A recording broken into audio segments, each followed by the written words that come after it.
Genshin Impact support characters are divided into 3 main categories: general buffing utility, sustain utility, and elemental utility. Though not officially coined terminology, it's been colloquially used to make support units more discernible from one another, much like how we section off DPS units into different groups like hypercarry versus reaction, main DPS or sub-DPS, or single target against AoE. For the better part of the game's timeline, elemental utility consisted of characters who specialized in driving a certain kind of reaction, as that was a running objective for quite a while. Shincho Shinobu Kokomi Nahida official. They doubled in other areas too, but the primary goal of these units is to apply as much of their respective elements as they can, or in a certain way they're able to. As you know though, reactions have been taking a backseat throughout version 5, supplanted by the emerging vertical investment meta given their higher potential DPS ceiling. In response, buffing supports have found their way at the top like Shilonen, Bene, Kosaha, Iansan, and Verina. Alongside the more general buffing supports though came something of a hybrid between reaction and buffing utility, characters who specialized in driving a specific element, not a reaction but an element, and while they were always a thing dating as far back as Goro and Shunho in version 2,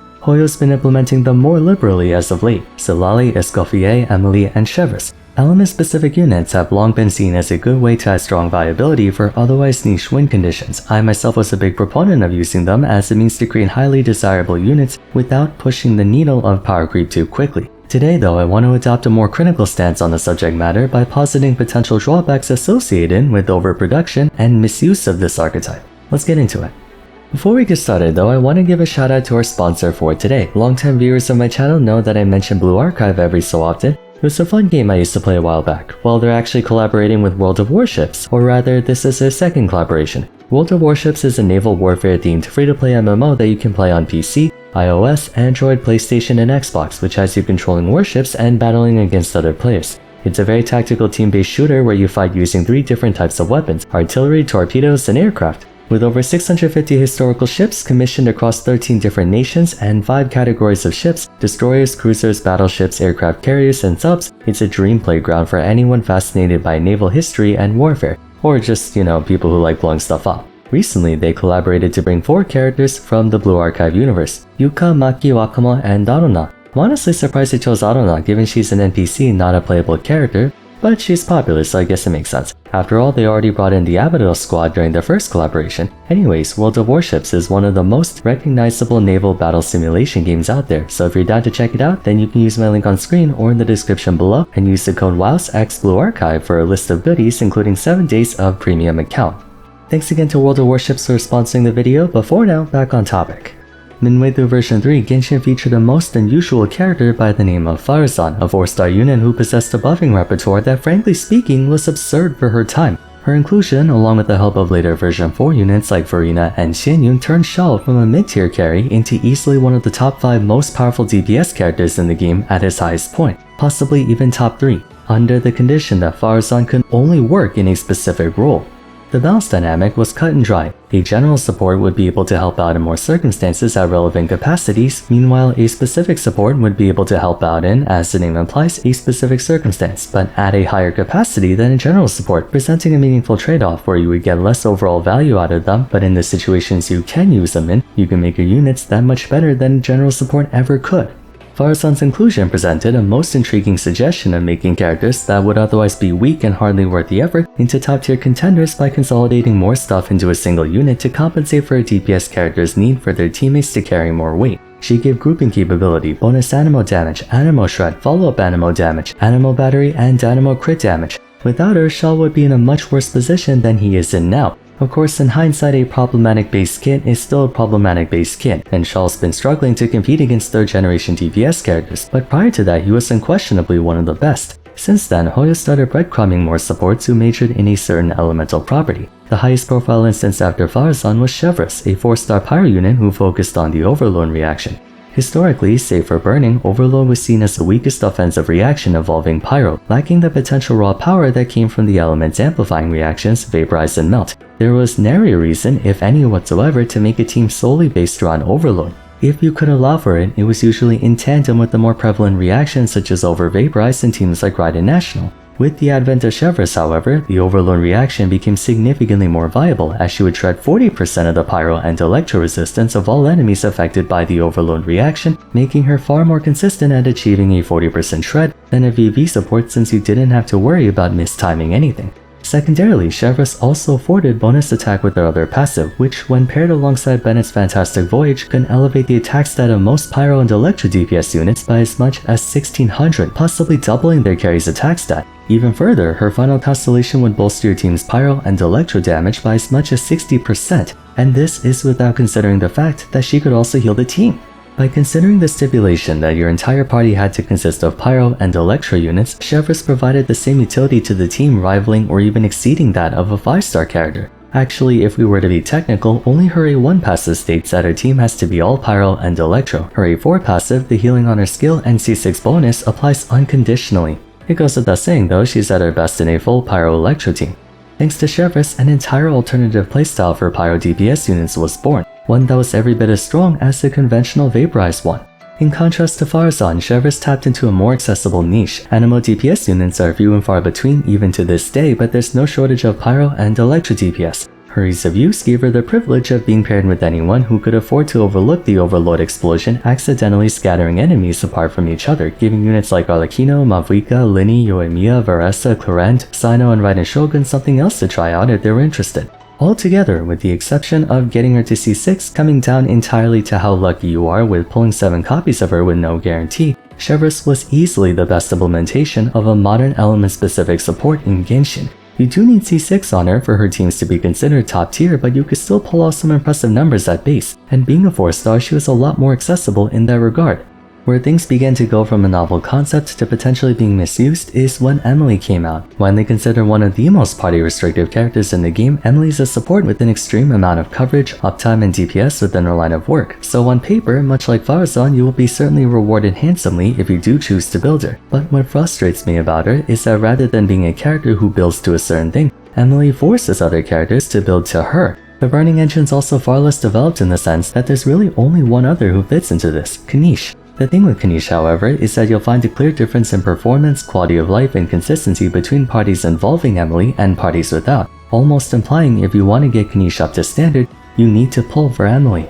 Not the first time they've done this, mind you. Shell also had the same implication of needing Faruzan to be competitive, but the difference here is that Shell came out a long time ago, during a period when his DPS without her was more than relevant. Faruzan came out a few years later to shore up his DPS, which began to lag behind at that time. Emily, on the other hand, came out first. While she had great performance in theory, there was no practical value proposition for her until Kanish came out. It would have been far better if they released a DPS character first, with a power budget conceptualized around not needing an element-specific support, because that brings us to the first problem I'm beginning to see with this method of character design. Strong as he is, Kanish is by no means meta-defining. It's more along the lines of Ito when Ito came out.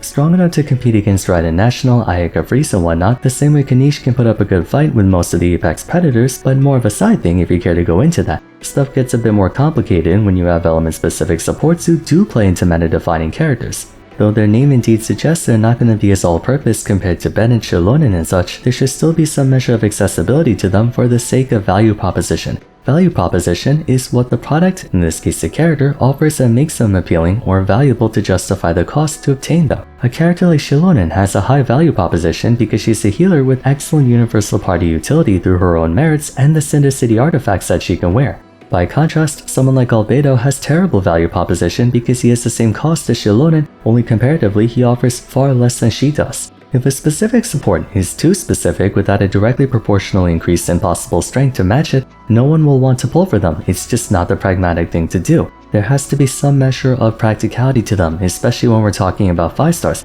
I think the way they designed Zalali was an example of a specific 5-star with a good value proposition. At first glance, you might think she pigeonholes herself into a needlessly precise win condition where achieving a cryo-related reaction shreds Pyro and Hydro, but not Cryo. However, it helps that she herself is a Cryo character. Therefore, you can essentially build the 3 remaining party members to be freeze or melt oriented and still get the benefits of her.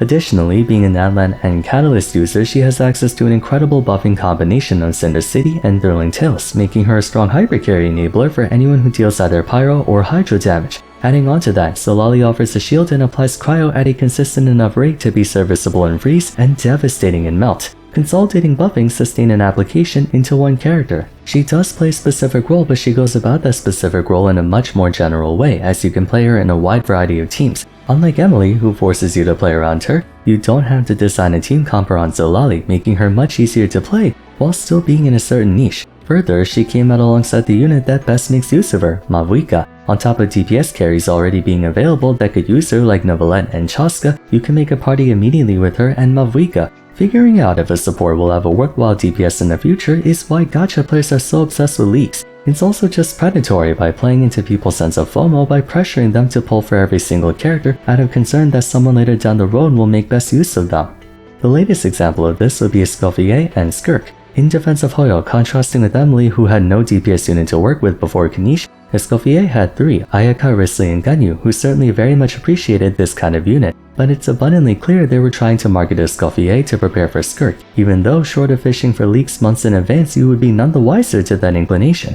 We do have a decent selection for a freeze-oriented team, enough to give Escoffier a decent value proposition without Skirk, but she is restrictive enough to force people to play around her. The condition is to have a certain number of party members of either Hydro or Cryo element in her party. For Solali, there's no actual party restriction to her. You could throw her in a Dendro team and she could still technically operate at 100%. Chevreuse does have party restrictions, but thanks to just how strong she is at base and Pyro and Electro having easy supports to run alongside her, it's hardly an issue. I've seen people pull out Chevreuse in Kanish and Chaska teams to great effect, making use of everything else except the 40% shred. But for Escoffier, personal damage aside, her E4 passive represents a substantial portion of her utility for the team, which can make her appear frustratingly restrictive. The good news is that in exchange for being specific, she's arguably the strongest element-specific unit in all of Genshin when it comes to buffing a niche. For all the strengths Solali has and how good of a unit she is, the gap between teams with her and teams without her pales in comparison to how absolutely carried freeze parties are by teams with Escoffier and teams without.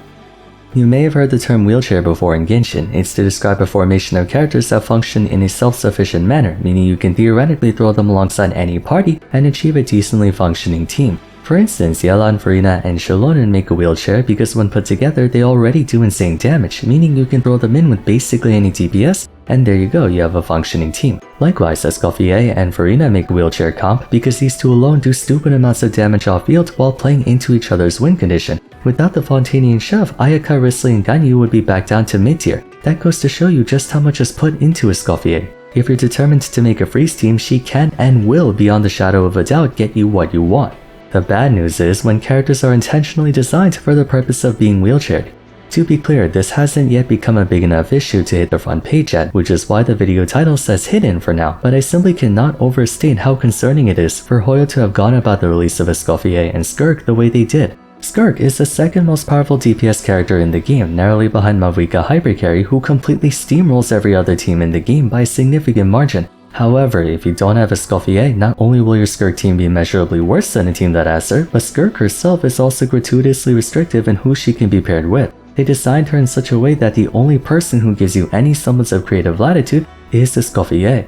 If on the other hand, Skirk's A4 passive was simply just when other party members deal damage to enemies, not specifying that it had to be Cryo or Hydra, you could easily circumvent not having Escoffier by bringing another sustain shredder like Shalonen. But you can't. Her best team requires you to have a healer to get fanfare stacks on Farina's burst, and then you'll need someone who can shred Cryo, but you can't use Kasaha or Shalonen, the two main ways to get Cryo shred, and you also ideally want someone who can contribute good DPS on the side, cause you know, more's always better. That leaves you in literally just Escoffier. This is the first time I feel like Hoyo blatantly went about a character's design with the explicit intent to be codependent on someone else. I'm not implying Skirk is unplayable or garbage without Escoffier. There are alternatives to make her at worst, maybe on the level of Nanland DPS units, but I'd be lying if I said it didn't put a bad taste in my mouth for them to be so glaringly obvious with this. It also doesn't help that Escoffier is a 5-star character.